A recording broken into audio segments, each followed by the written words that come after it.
नाजाबोदोंमोन नाथाय जुवा बन्द खालामग्रा सरकारबो फैबाय खिन्थु एबार आङो सावरायना खालामो सोरबा दाबो गामि गामि जुवा गेलेनो नागिरोबा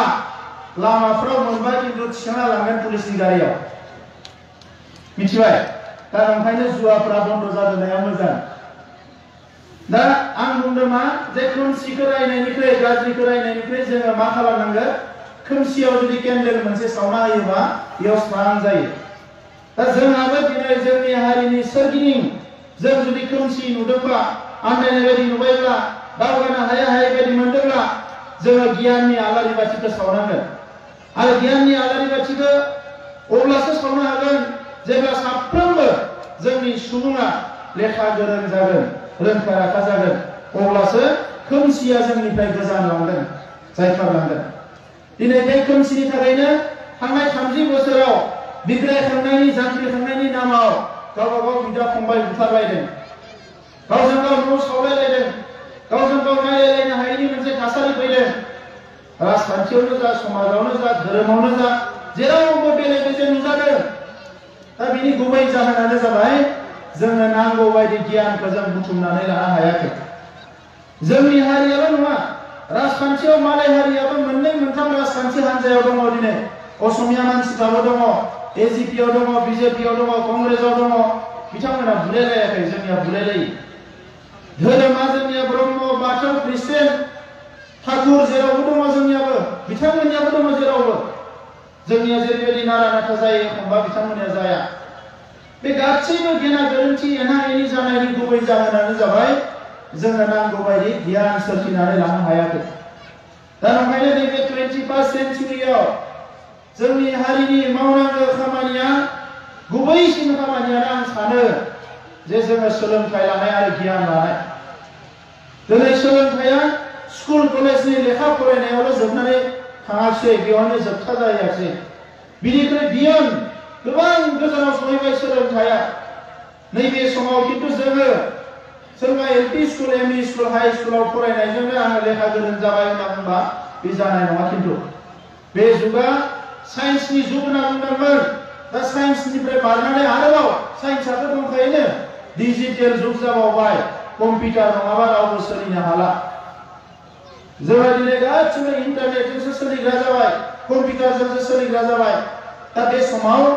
जोङो बयबो दिनै आथिखालनि मुगाया जेखौ खावलायदों जाबायदि सोलोंथाइ लानो खावलायदों बेखौ जोङो बयबो लानांगोन नों आबादारियानो जा नोङो दखानियानो जा नोङो न'खराव माबा मोनसे मावना जाग्रायानो जा जि थाखोनि जाया मानो जोंनो सोलोंथाइखौ नांखाथारगोन दा ओंखायनो मानगोनां रायजोफोर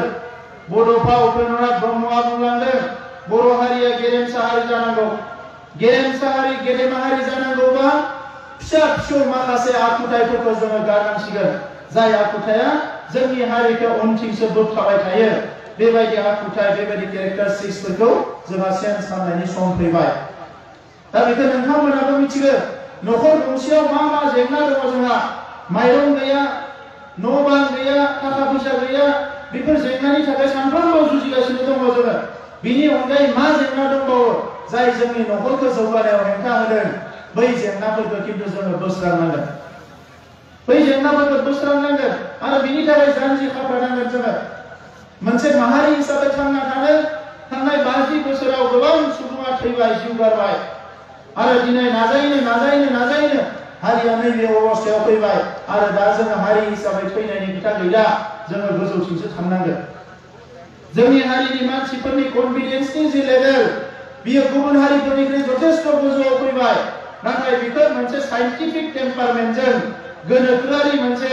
बिनि मोनसे माबाजों लेभेलजों जोङो लाबोनांसिगौ अब्लासो जोङो बियो सास्टेनेबल जागोन गोजोन जागोन ओरैनो सानब्रबनानै मावब्रबनानै नैबेखौ खालामसै होनबा बे सास्टेन जानाय नङा जोरनाय नङा दिनै एसडिजि सोलिगासिनो दङ सास्टेनेबल डेभेलपमेन्ट गल मुलुगाव जि खामानि मावगोन बियो सास्टेन जानांगोन आं स्कुल गंसे नुयोबा बे स्कुला फैगौ 1000 बोसोरसिम 100 बोसोरसिम मोजां खामानियाव बाहायजानांगोन आङो कलेज गंसे नुयोबा बियो फैगौ 100-200 बोसोरसिम सोलिनांगोन आङो गामियाव थानसालिनि लामा बानाय बियो सास्टेनेबल जानांगोन जि खामानिखौनो मावा मानो दा नैबे समाव बेनिखायनो जोबोद इमोशनेल सेक्टरखौ जोङो हारिया गारनांसिगोन मोनसे समाव जों इमोशन जाबोबाय इमोशन जानांगो सोमावसारनो जांख्रिखांनो माबा मोनसे खामानि मावनो एसे सेन्टिमेन्टेल इमोशनेल एसे 3% थानांगो मानसिनाव नाथाय जोङो एखनबा ओरैबायदि इमोशनेल जायो जे जोङो खुनु मोनसे साइन्टिफिक जिनिसखौनो साननो बावलाङो बोलोजोंनो खुगाजोंनो गासिखौबो मावनो हाजोबगोन बायदि सानना लायो उनाव थाङै थुङै नायबा जेबोआनो गैया दा थांनाय 17 बोसोराव सरकार मोनसे दङमोन गोबां खामानि मावनो खाबु मोनदोंमोन आङो मास मोनसे दिनै सरकाराव फैनानै जाखौ नुबाय गथि गथि मावनाय मोनब्ला दिनै स्कुल कलेजनि जेंनाया थानाय नङामोन लामा दालांनि जेंनाया थानाय नङामोन लाइमोनफोरनोबो खामानि होजोबनानै बयबो रां खामायनानै मोजाङै संसार जानानै बे 17 बोसोराव जोंनि हारिया इन्डियानि गेजेरावनो मोनसे सोद्रोमारि जानो हासिगौमोन जौगानाय हारि जानो हासिगौमोन सोद्रोमाथ' नङामोन जोङो जौगानाय हारि जानो हागौसिगौमोन जोङो नाथाय थांनाय समाव जेबो प्लान पलिसिखौनो बिथांमोना लायाखिसै ना रांखान्थि जौगानायनि ना समाज फोसाबनायनि खुनु मोनसे पलिसि गैया केन्द्रीय सरकार आरो राज्य सरकारनिफ्राय फैनायखौ गरफा गरनै रानदों आरो बिनि बांसिनखौनो मन'जोबदों दा बेवहायसो जोंनि अबस्थाया जोबोद गाज्रि जादों आं नैबे साननैसोआव स्कुल नायनो थांदों स्कुलाव सोंदों स्कुला दिनै 30 बोसोर जाबाय 20 बोसोर जाबाय स्कुला प्रभिन्सियेल स्कुल बिनि माने दाबो मा स्कुला माने कनक्रिट नङा माने फ्ल'रा माने पाक्का नङा गथ'फ्रा हायावनो जिरायनानै फरायगासिनो दङ बेलेगाव नङा बेयो क'क्राझारावनो देबरगाव समस्थियावनो दाख्लै आं बेबायदि स्कुल बेरायनानै फैबावदों आसरित दा सरकारा माथो खालामखो बनरगाव समस्थियाव आं बेबायदि स्कुल मोनबाय आसरित मा मावखो थांनाय 50 बोसोराव जोङो एमपि मोनबाय एमएलए मोनबाय मन्त्रि मोनबाय गासिबो बिनिनो गोजा दालाय दालाय बै जायगायाव दाबो बिथांमोना नायसनाखै जे बेवहाय सोरबा गिदिर लिरगिरिया फरायना थांनाय स्कुला बनरगावआव जे दाबो बिनि फरायसाफ्रा जे हायावसो जिरायनानै फरायनांगो दासिमबो थिग खालामाखै दा बै हिसाब खालामनानै मोनबाय एडुकेशन डिपार्टमेन्टआव 11,000 क्लासरुम नांगौ जोंनो दायो 11,000 क्लासरुम अब्लासो जोंनि गथ'फ्रा मोजाङै फरायनो हागोन अंगनबादि सेन्टारफोरखौ नायबाय खुदियाफ्रा स्कुलाव थांनायनि सिगाङावनो एसे मानसिफोरजों गोरोबनो थाखाय ससियेल केरेक्टारखौ लाबोनो थाखाय गिनायखौ होखारनो थाखाय अंगनबादि सेन्टाराव बिमाफ्रा हरनांगौ दा बै अंगनबादि सेन्टारा इउनिसेफनि मोनसे प्रग्राम थाखा फैसानि खुनु आंखाल गैया उन्दैफोरनो खाजा जाहोनांगौ बिसोरनि सेन्टारखौ लुना होनांगौ 7,000 अंगनबादि सेन्टार दङ जोंनियाव बिनि गेजेराव 6,000आनो न' गैया सेन्टारानो गैया न'आनो गैया ओरैबायदि अबस्था दा बेल' नङा गोबां जेंना दङ आबादारिफोरनि बिथिङाव जोङो गासिबो आबाद मावनानै जायो आबाद बिफानाव साप्लाइनि बादै जेबो खामानि मावा दा दाख्लै आङो डिपार्टमेन्टआव रायज्लायनानै बुंदों एबारनि जि फैसा बेखौ खिन्थु आबादारिफोरनि लामा लाबनि थाखाय बाहायनांगोन माबायदि बाहायनो इलेक्शनाव जों फोसावखादोंमोन जिखिनि माइ जोलै बायदिसिना जोलै होनांगौ बेखौथ' होखागोन बेखौ साप्लाइ खालामनांगौ गैया नाथाय बाखिखिनि जि फैसा बेजों मोनफ्रोमबो ब्लकआव फार्स्ट ब्लकआव बिनि उनाव भिसिडिसिआव ब्लकआव मोनसे कास्टम हायारिं सेन्टार गायसननांगोन होननानै बुंदों आं जों रायज्लायदों गभर्नमेन्टआव कास्टम हायारिं सेन्टारा मा बेवहाय ट्रेक्टर थानांगोन माइ हाग्रा मेसिन थानांगोन माइ गायग्रा मेसिन थानांगोन माइ बुरग्रा मेसिन थानांगोन मुलि होग्रा मेसिन थानांगोन गासिबो ज' थाजोबनांगोन मोनसे ब्लकआव बियो थागोन आरो बेखौ फ्रि आबादारिफ्रा लानानै बाहायनो मोननांगोन जोंनि एग्रिकालचाराव मोनसे रेभलिउसन लाबोनांगोन जोंनि लाइमोनफ्रा आबाद मावला नांगोलखौ मोजां मोनला हाब्रु गानोबो मोजां मोनला लेखा गोरों जाबाय दा पान्जाब हारियानाफोरनि बायदि आमेरिका इंलेन्डनि बायदि जोंनियाबो जिन्स गाननानै आबाद मावनो लुबैसै सेंग्राफ्रा नाथाय सुबिदाया गैया दा नों गाननाय जोमनायानो जियानो जा सुबिदाया फैबाय टेक्न'लजिया फैबाय दा बेखौ बाहायनो थाखाय जोङो नाजानांसिगौ दा बिनि थाखायनो दिनै फुंसिम जोङो थिग खालामबाय जोंनियाव 33टा ब्लक दङ 33टा ब्लकआव एबार प्रथम मोनफ्रोमबो ब्लकआवनोखि बे कास्टम हायारिं सेन्टार माइ हाग्रा माइ गायग्रा आरो ट्रेक्टर गंनै बेखौ जोङो 10 दिननि गेजेराव लाबोनो नागिरदों जेरावबो आरो साफ्रोमबो आबादारिखौ ट्रेनिं होनाय जागोन ट्रेन्सप्लान्टार मेसिनाव माइ गायनांगौब्ला खोथियाखौ हायाव फोना जानाय नङा बेखौ आलादा रोखोमैसो फोनांगोन नाथाय सानसेयावनो जेला 20 बिगा 30 बिगा 50 बिगा गायनो हागोन मेसिनजों होमबाथ' जोंहा बिराद लाब जागोन दा बै मेसिनफोरखौ जोङो लाबोनो थाखाय थिक खालामदों दा बिनि अनगायै लाइमोनफोर सेल्फ हेल्प ग्रुपनि आइजोफोर मोनफ्रोमबो थाखोनि सुबुंफोरखौ जोङो मोजाङै खामानियाव बाहायनायनि थाखाय माखासे पलिसिखौ दिनै दिल्लीनि मुम्बाइनि इभेन फरेननि माखासे इन्टेलिजेन्ट मानसिफ्रा जोंजों लोगो लाफानो नाजाबोगासिनो दङ खामानि मावनो थाखाय खामानि मावनो गोसो थायोबा मदद खालामग्रा मानसिनि आंखाल गैया बावैसो आङो दिल्लीयाव थांबाय एग्रिकालचार बिफाना बुंदों जोङो 1000 कोटि नांगौबाबो हरगोन नाथाय नोंथांमोननियाव दिनै फैसा बिनो फैग्रा मानसि गैया गरसे गरनै फैसा मोनलाङोबा मोजां बाहाया सिगांनि लायबिलिटिसा 2300 कोटि दङ दायो गभर्नमेन्टआव 2300 कोटि दाहार जानानै गालांदों थांनाय सरकारा दा थेवबो जों नागारनाय नङा जि सानसे साननै सरकार थायो बेवहाय रायजोनि थाखाय जाथिनि थाखाय खामानि मावलांगोन जोङो गुबुन जेबो खोथा मिथिया दायो दाख्लै हा होनायखौ लानानै गोबां लिरदों मानो हा होदों आंथ' थांनानै अफिसाव नायबाय मालायनि हाखौथ' बादो जोंनियानो हा गैया हाजार दङ दायो जोंनि मानसिफ्रा हा मोननांगोन ना मोनाङा बिसोर ओरै फरेस्टआव थाग्राफ्रा हा गैया ओरै हादानाव थाग्राफ्रा माने हादानाव थाग्राफ्राबो गोबां मानसि दङ रेभिनिउ ओनसोलाव थाग्राफ्राबो थादों न' लुनानै खिन्थु हाया बिनि नामाव गैया दा दाख्लैयो 80% जोंनि मानसिफोरनो हानि मोनथायखौ होनाय जादों गुबुनफोरनोबो एसे होदों दा स्क्रुटिनि खालामगासिनो दङ सोर बेसेबां मोनगोन जि खामानिखौ दिनै मावना फोजोबोबा लाब जायो बेखौ मानो 10 बोसोर पेन्डिं खालामनानै दोननांगोन बेखौ दिनैनो मावनानै फोजोबनांगोन आं बेखौ सानो सोलोंथाइनि बिथिङाव जोङो सानदों जे मोनसे सोलायनाय लाबोनांगोन आरो सोलायनाय लाबोनांगौब्ला जोंनि फोरोंगिरि जोंनि डिपार्टमेन्ट आरो लोगोसे गार्जेन आरो फरायसाफोरनि गेजेराव मोजां सोमोन्दो थानांगोन दा बे सोमोन्दोखौ लाबोनो थाखाय डिपार्टमेन्टनिफ्राय माखासे इनिशिएटिभ लानो थाखाय अफिसारफोरखौ आं खावलायदों गिबि आं बिथांमोनखौ दाख्लै मिटिं लिंनानै खावलायदों बिअ जिअ डिआइ अफिसफ्राव जि करापसन जायो बेखौ फार्स्ट बन्द खालामग्रोनांगोन जानुवारि माससिमल' बयनोबो फ्रि होनाय जादों फेब्रुवारि मासाव जुदि सोरबा बेबायदि बायदिसिनायाव हमजायोबा बिथांमोना खिन्थु साख्रि थांगोन फेब्रुवारि मासनिफ्राय रायजोफोर फरायसाफोरखौ जोङो बोरैहाय हिउमेन रिसोर्स खालामनो हायो बिनि थाखाय माखासे पलिसि जोङो सानगासिनो दङ दा बेनिखायनो गिबि हाबाफारि हिसाबै फेब्रुवारि दाननि फार्स्ट उइकनिफ्रायनो जेसेबां थाखो 7 निफ्राय थाखो 12 सिम फरायसाफोर दङ बिथांमोनखौ केरियार सार्भे खालामनाय जागोन खेबसे खेबनै खेबथाम सार्भे खालामनाय जागोन जुदि सोरबा गथ'आ खेबथामबो बुङोब्ला आं फुटबलार जागोन अब्ला बेखौ फुटबल कचिं होनायनि बेबस्था खालामगोन सोरबा फरायसुलिया बुङोबा आं आईएएस अफिसार जागोन खेबथामावबो जुदि बियो बुङोबा बिनि सार्भेयाव अब्ला बेखौ आईएएस बानायनो थाखाय जेरैबायदि बिनो सोलोंथाइ नांगौ बेखौ होनायनि थाखाय जों बेबस्था खालामगोन सोरबा जुदि बुङोबा आं डक्टर जागोन बेखौ डक्टर बानायनायनि थाखाय सिन्था खालामगोन सोरबा जुदि बुङोबा आं डिफेन्सआव थांगोन दिनै मसलपुराव सासे हिनजावसाया बुंदों जे आङो सीआरपीएफआव हाबनो लुबैयो डिफेन्सआव हायार सेकेन्डारि फरायगासिनो दङ आं बुंदों मानो सीआरपीएफआव हाबनो माने कनस्टेबलाव नोङो सीआरपीएफनि अफिसार जानो नाजा नोंहा बैसो दङ लेखा फरायबाय एसे नाजायोबा गाबोनो मोजां माखासे मोजां आनजाद होनानै एन्ट्रेन्स आनजाद होनानै नों अफिसारखौनो जानो हायो दा बिनि बेबस्थाखौ जों सरकारानो खालामनो नागिरदों जायफोरा बीए फरायबाय थादों बिथांमोननिया सेपारेट जागोन सोर प्रफेसर जानो सोर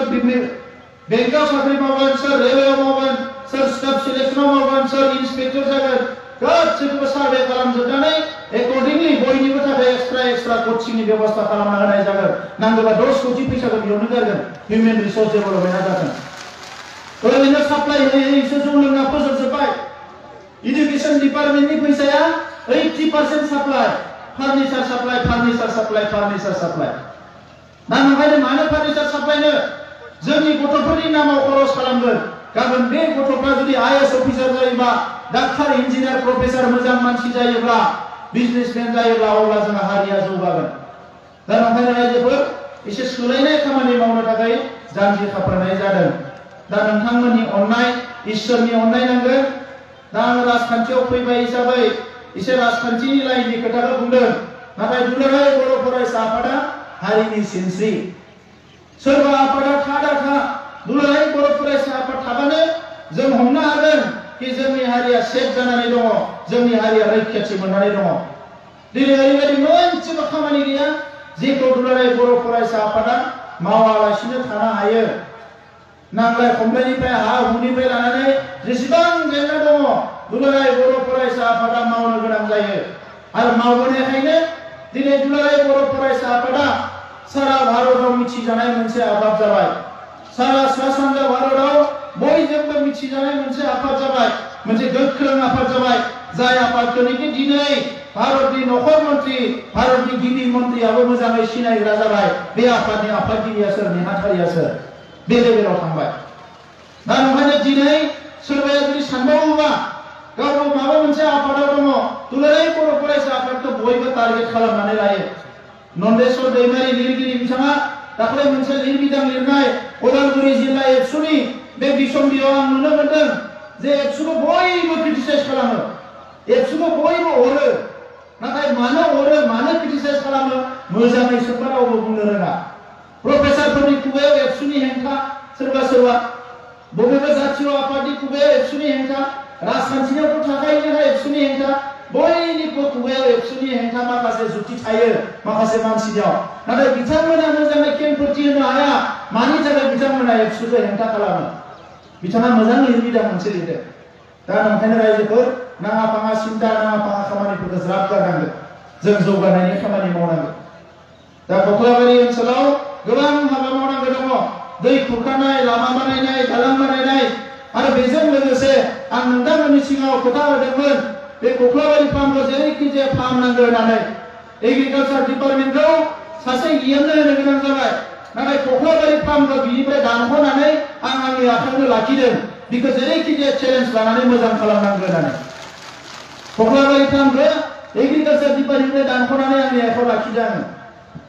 दा बेखौ फैगौ 28आव 28 तारिखआव agriculture university former vice chancellor former director जोंनि गासैबो सिएसडि आरो स्टाफफोरखौ आं थिनहरजोबदों सानसे गिदिंनांगौ कख्लाबारि फार्मखौ नायजोबनांगौ आरो बेखौ इन्डियानि मोनसे बेस्ट सीड फार्म खालामनो थाखाय मा नांगौ बेखौ प्रजेक्टखौ बानायनानै आंनो होनांगौ होननानै आरो बिनि थाखाय 100 कोटी 200 कोटी 300 कोटी नांगौ बोरैहाय फैसा लाबोनांगौ सोरजों नांलायनांगौ बेखौ जों मावगोन नाथाय कख्लाबारि फार्मखौ बोसोरथामनि गेजेराव जेरैखि जाया इन्डियानि मोनसे मोजां फार्म बानायनांगौ होननानै आं बिथांमोनखौ बिबान होदों दा मोनसे जोंनो अनुष्ठान नांगोन मोजां बेजों लोगोसे मोनसे स्टेडियामनि गोनांथिखौ आं हमनो हादों जे जोंहा कख्लाबारि ओनसोलाव मोजां मोनसे स्टेडियाम नांगौ मोजां मोनसे अडिटोरियाम नांगौ बे नांनाय इनफ्रास्ट्राक्चारफोरखौ जोङो बानायजोबनांगोन आङो दायो गुबुन जिनिसफोरखौ नायाखै जे ओनसोला जौगानांगौबा हारिया जौगानांगौबा बबेखौ बानायग्रोनांगौ बेखौ मेगन मिसिबनानै बानायलांजोब नागिरदों आरो हां मोनसेयावनो बर'नि गेदेमाफोरनि मुसुखा बानायनाय पार्क बानायनाय टम बानायनाय बेखौबो हां मोनसेयावनो बानायजोबनो सानदों बिनेश्वर ब्रह्मनि दिनै स्टेचुखौ गोबां बोसोर गारना दोनबाय बिथांनि मुसुखा बानायनाय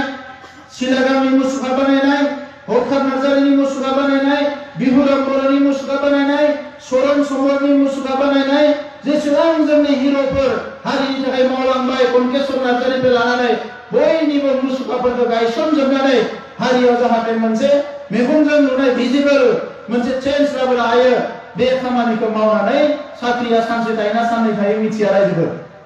नांगौ बायदि देरहायाखैसो नालाय दा नंखायनो जि साननैसो साख्रिया थायो मावनांगौ हाबाखिनिखौ मावनानै बिदाय लानो होननानै सानदों